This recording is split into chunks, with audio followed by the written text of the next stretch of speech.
cominciamo a sentire dalla dottoressa Staccone quali sono i vantaggi fiscali, ma mi pare che faccia una divagazione anche su quelli del lavoro, soprattutto con il recente decreto di agosto di quest'anno, Sì. giusto? Grazie. Salve, buonasera a tutti. Allora, la prima cosa che in realtà vorrei dire è che, come appunto si diceva prima, che lo spirito appunto del contratto di rete è quella di fornire a imprese che vogliono allearsi uno strumento giuridico snello. Quindi lo scopo è quello quindi di fornire, diciamo, una veste giuridica snella e quindi di non creare un nuovo soggetto giuridico. Ma in realtà il legislatore ha introdotto appunto recentemente una nuova normativa in cui ha specificato che nell'ipotesi in cui le imprese aderenti ad una rete costituiscono un fondo patrimoniale comune e la rete si iscrive alla sezione ordinaria del registro delle imprese, la rete acquisisce soggettività giuridica. La soggettività giuridica si traduce poi in una soggettività tributaria. Questo che vuol dire? Vuol dire che mentre nella rete contratto le singole imprese aderenti alla rete mantengono la propria autonomia giuridica e tributaria, quindi non si configura un nuovo soggetto distinto, nella rete soggetto invece si configura un nuovo soggetto giuridico in capo al quale ci sono appunto degli obblighi fiscali come ad esempio la soggettività tributaria IVA, IRES, IRAP, viene attribuita appunto alla rete una nuova partita IVA e tutti gli adempimenti quindi tributari sono in capo alla rete soggetto. Naturalmente questo non è lo spirito appunto della norma e quindi quello che noi naturalmente consigliamo è sì di poter prevedere, quindi costituire un fondo patrimoniale, però di evitare l'iscrizione appunto della rete nella sezione ordinaria appunto del registro delle imprese, proprio per evitare la costituzione quindi di un ente distinto rispetto alle imprese che aderiscono alla rete. Um, Perché si parla appunto di fondo patrimoniale? Prima in realtà si diceva che il fondo patrimoniale è facoltativo. In realtà, al fine di usufruire l'agevolazione fiscale prevista appunto dalla normativa di riferimento, è necessario costituire quindi un fondo patrimoniale. E un'altra cosa molto importante da evidenziare è che nell'ipotesi di rete soggetto l'agevolazione fiscale non spetta.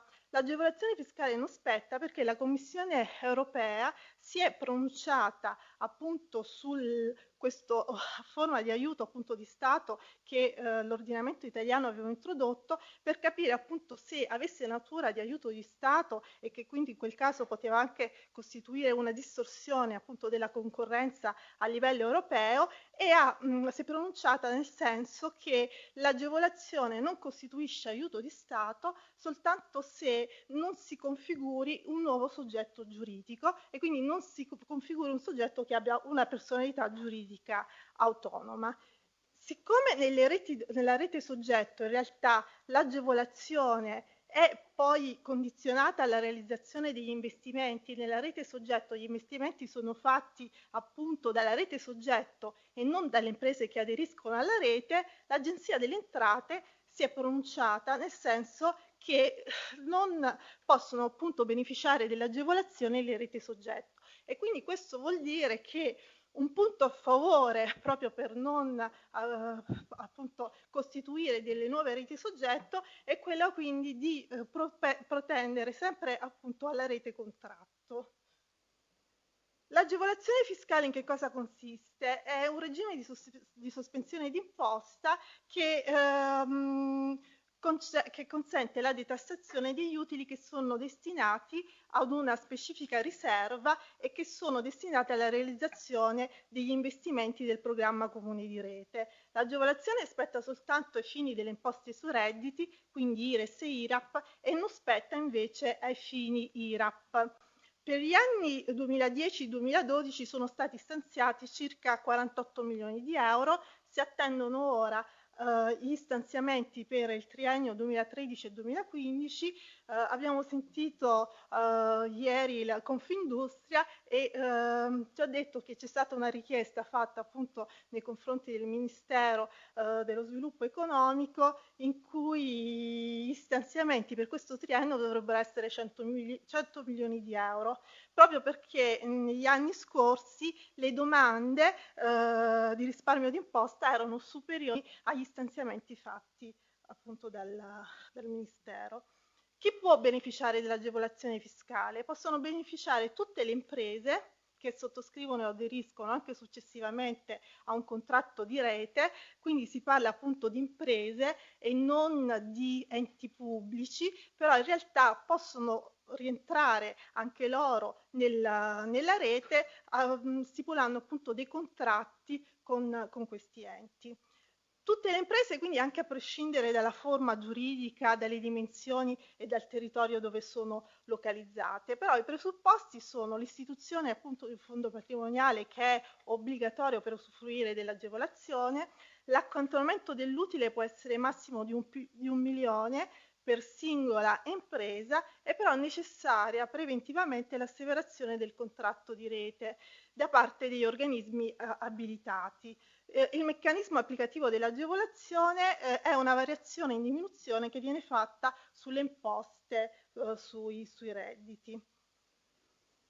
Quali sono gli investimenti agevolabili? Gli investimenti agevolabili sono appunto i costi sostenuti per l'acquisto di beni, sia strumentali che non strumentali, ma anche per l'utilizzo del personale, e sono anche i costi figurativi relativi ai beni e servizi messi a disposizione da parte delle imprese che partecipano alla rete. La realizzazione quindi poi degli investimenti deve essere fatta entro l'esercizio successivo a quello in cui è assunta la delibera di accantonamento. L'Agenzia delle Entrate comunque ha l'obbligo di vigilare sulla realizzazione degli investimenti.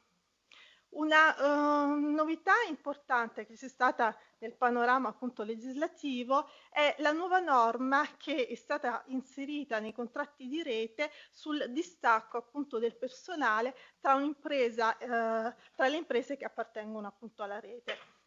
C'è stata in realtà introdotto quindi un nuovo comma all'articolo 30 del decreto legislativo 276 del 2003, la cosiddetta riforma Biagi, dove appunto nei commi precedenti viene specificato che quando un datore di lavoro appunto pone temporaneamente dei propri dipendenti a disposizione di un altro datore di lavoro, deve dimostrare quindi di avere un proprio interesse.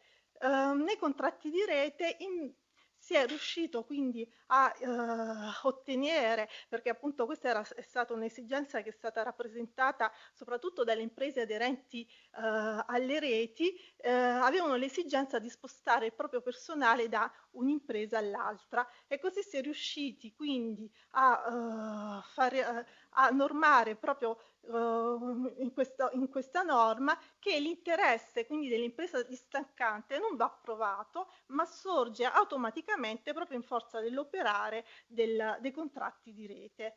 I profili fiscali, quindi poi del distacco del personale, nel caso in cui è previsto un rimborso del costo del personale distaccato, se il rimborso del costo quindi è soltanto il rimborso del puro costo, viene escluso dal campo di applicazione dell'IVA. Ai fini IRAP invece il rimborso del costo del personale è deducibile per la distaccante, mentre è indeducibile per la distaccataria, e ai fini IRES invece vi è perfetta neutralità. Posso dire una cosa proprio di questo? Sì. Oggi doveva esserci qui il professor Tiziano Treu, che purtroppo stamattina ci ha detto che non poteva essere con noi. Però ricordo che mesi fa, parlando con lui di contratto di rete, si ipotizzava insieme di poter prefigurare un contratto di lavoro di secondo livello, che oggi sapete si realizza o in azienda o su un territorio, di solito la provincia, anche un contratto di rete riferito alla rete d'impresa. Allora voi capite che nei contratti di secondo livello, rispetto al contratto di lavoro nazionale, si scambia la flessibilità. può diventare veramente un passaggio molto importante per il turismo.